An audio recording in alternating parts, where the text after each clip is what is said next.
In this tutorial, we will show you how to delete a roster. First, navigate to the Rosters tab and click View Rosters.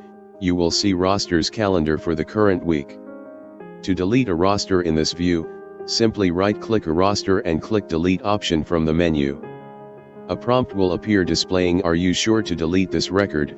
With this action, the roster will be deleted from the system.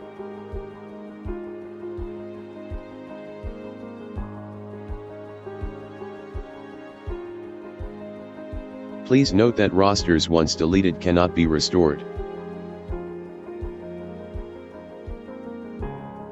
Thank you for watching and stay tuned for more help tutorials.